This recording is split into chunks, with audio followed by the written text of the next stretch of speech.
ஆலயா cotton trending வேட்டிகள் ஷர்ட்டுகள்.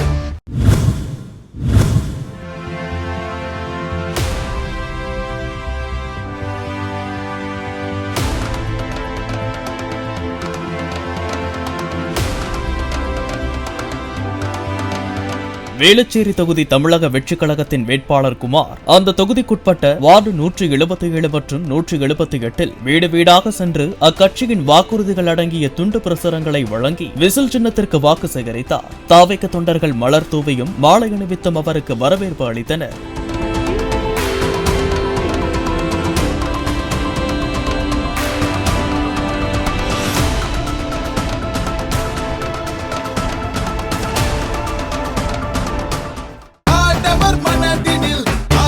ஆலயா cotton trending வேட்டிகள் ஷர்ட்டுகள்.